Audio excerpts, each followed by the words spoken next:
cactus with a minigun becomes Cactus Turret, a scary cactus with weapons built into his arms. The craziest recipe? One nano-assembler inside another nano-assembler. The machine starts glitching, the screen turns red, then the game suddenly freezes, and one warning appears, banned recipe detected. Then another pop-up appears, you are banned from Melon Playground. Guys, I would not update the game. I would get banned from my own game. Just imagine if I owned nano-assembler. First thing I do is let players...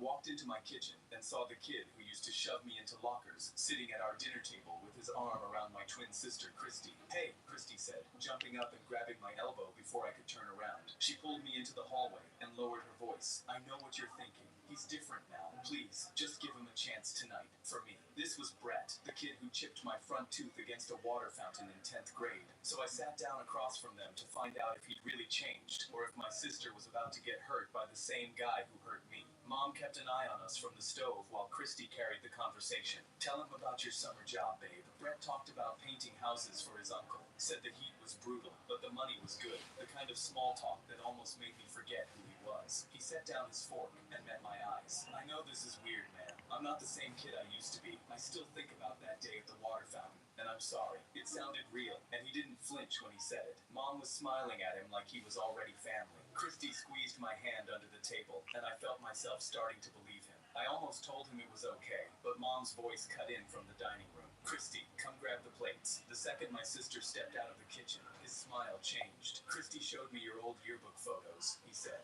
leaning back in his chair. "The ones from before I cracked your tooth." That same smile crept across his face, the one from the locker hallway. "She actually thinks I changed. You both did. That's the best part." My tongue went to the chip in my tooth before I could stop it. "You're not gonna say anything. You never do." For 10 years, he was right. But Christy was standing in the doorway with a stack of plates, and she'd heard every word. The plates shattered on the floor. Brett spun around in his chair and started to say her name. I was on my feet and swinging before he got it out. Punch. My fist caught his mouth and I felt something crack. He went over backward off his chair, and when he pulled his hand away, his front tooth was chipped. I stood over him and laughed in his face. "Now we're even." He scrambled up and ran out the front door with his hand clamped over his mouth. Walked into my kitchen and saw the kid who played with my evil clone again in the Roblox Squid Games. It was an ordinary game like usual, so I make it to the end and do my good old Tibetan technique. But all of a sudden, I see my evil clone walking towards me. He says, "Look who came back." Then starts talking about how I'm gonna lose again. We're literally tied still. And he says, "Not for long," so I just push him and go take my picture. But before I can even say my cheese line, this dude pushes me and steals my picture. And then he starts talking about how he's better looking than me. But we literally look the same. Oh, well, now it's Dalgona, and I complete my cookie without any cracks. But then my clone shows up again and starts showing me some brand new Tibetan technique he learned. But it doesn't matter because I've got one up my sleeve too. Next, it's hide and seek, and I get my favorite pill. My clone comes up to me and turns out this clown got a knife, but he acts like I can't still kill him. "Oh, really? Come here, my fellow clones. It's time to end this guy." We start chasing him around the map and eventually get him down to low health. And now he's trapped in a corner with nowhere left to run. My Tibet clones finish him. But I should have known my evil clone wasn't going to go down that easily because when jump rope starts, there he is again, mad about how he won.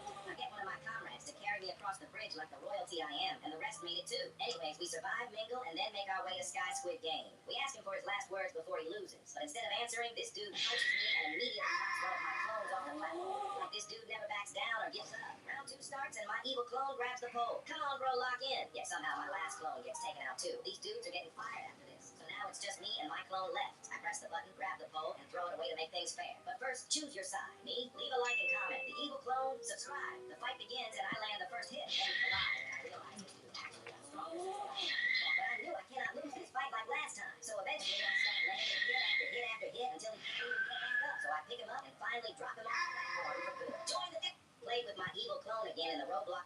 Mate, you accidentally connect your phone to the classroom speaker while watching the most embarrassing video possible. The audio blasts through the entire room. Hope you're ready for my fastball. Your fastball will be dishonored. And so will you, Fox. Easy, guys.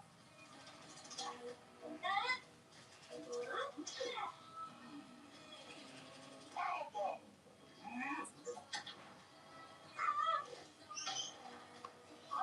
Victory is mine. Hey, no fair. That shouldn't count. I'm conquered. The side of the bases. Who wants ice cream? Ice cream, yeah. Ha ha ha ha ha. I am having the fun. What is ice cream? It's a dessert. If you like fun, you're gonna love it. Oh, yeah. Dessert. Does it have grapes in it? No, not usually. Good on, Fox. Our dessert adventure awaits.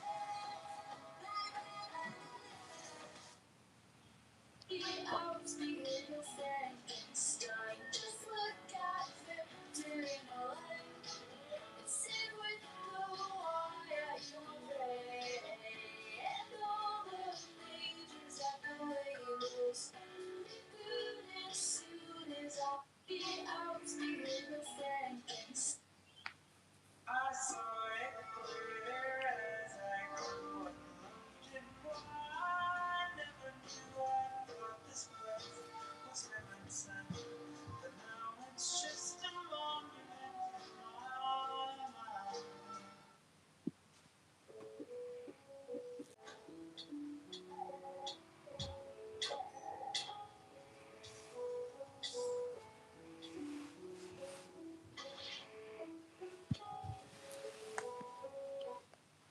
If your Roblox avatar was hunting you in real life, how could?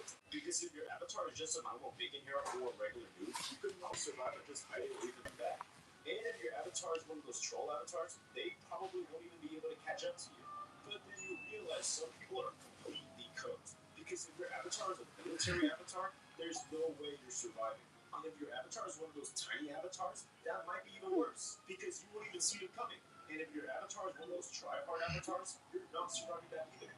But if your avatar has insane superpowers or super speed, you're definitely cooked. If your Roblox avatar was hunting you, remember me, though I have to say goodbye. Remember me, don't let it make you cry, or you never find far away. I hold you with my heart.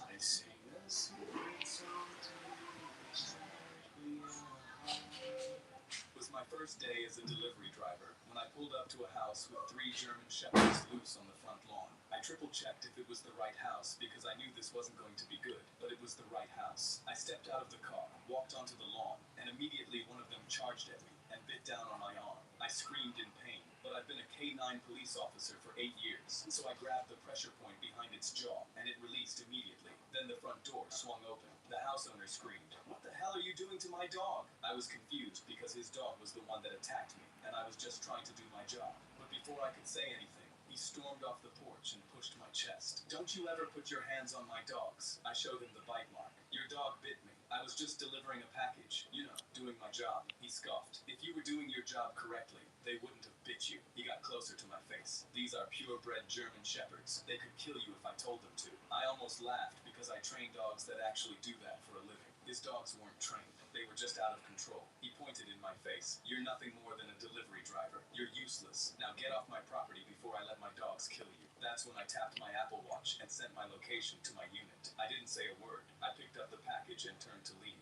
Then he commanded his dogs, "Get it." I heard all 3 dogs running toward me. One bit my leg. Another went for my arm again. I got them off, but now I was bleeding in 3 spots. He just stood there smiling. "That's what happens when you mess with me. I'm calling the cops on you." I stayed quiet. Then I heard sirens. The customer smiled. "Good. The cops are here. You're finished." 3 K-9 units pulled up to his house. Officers stepped out with trained German shepherds on leashes. The customer's dogs tucked their tails and ran behind him, whimpering in fear. The smile left his face because he realized the cops were here for him. My sergeant walked up to me. "We got your location. What happened?" I pointed at the guy. He commanded his dogs to attack me. My sergeant looked at the customer. "That's assault with a deadly weapon. That's jail time." He put the customer in handcuffs, but he tried resisting. "What are you doing?" "He's just a delivery driver." I whistled, and the K-9 German shepherds lined up in front of me, growling at the man. That's my side hustle, but these are my co-workers. It was my first day as a delivery.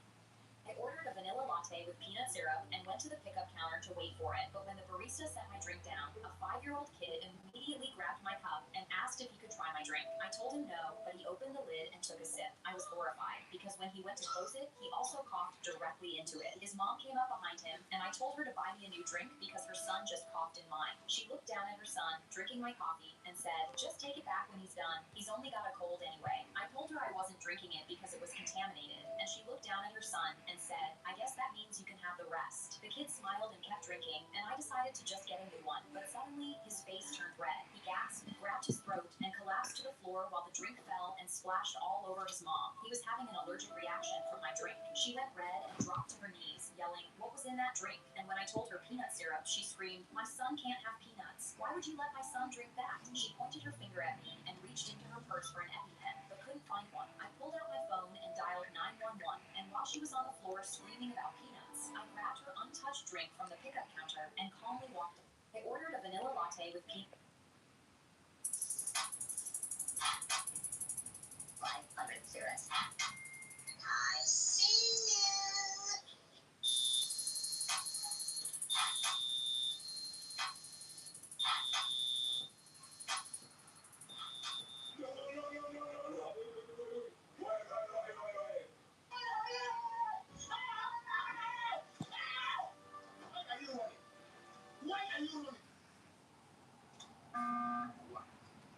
GG's.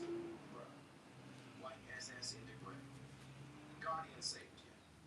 W Guardian. Real clutch Guardian. W Guardian.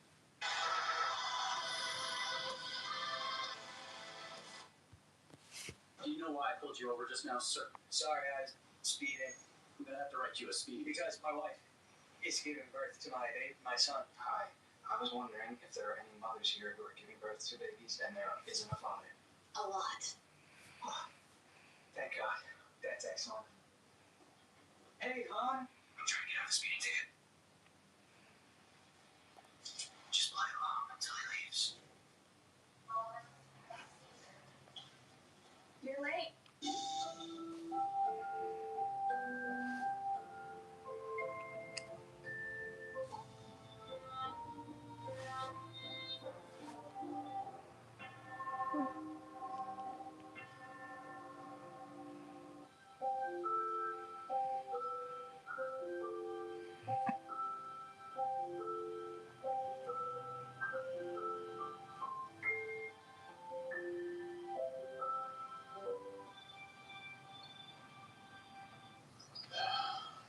Alright. I'll let you off with one. Do you know why I pulled you over just now, sir? Sorry. If I were hunted by the immortal snail, here's how I'd survive. First thing, I run. If it touches me even once, I die. So I arrive at the nearest airport and Google, how fast are snails? 0.03 miles per hour. Immediately, I fly 9,000 miles away from America's coast, landing in Indonesia. Doing the math, this distance would take the snail 300,000 hours to reach me, or 34 years. Not bad, but there's only one problem. The paranoia. What if it finds a boat and makes it here in 10 years? I'd be unprepared. So instead, I buy a boat, hire a welder, and equip a hazmat suit. Soldering the immortal snail inside of a tungsten cube, we ride 5,000 miles out from the California coast. In my suit, I safely take the tungsten cube, dropping it in the water. It slowly falls for 10 days, traveling 7 miles deep until it reaches the bottom of the Mariana Trench. At this point, I should be safe. Subscribe. If I were hunted by the immortal snail, Do-da-da-da-do-da-dee. I think you're in love with me. Do-da-da-da-do-da-doo. I think I love you too. Do-da-da-da-do-da-dee.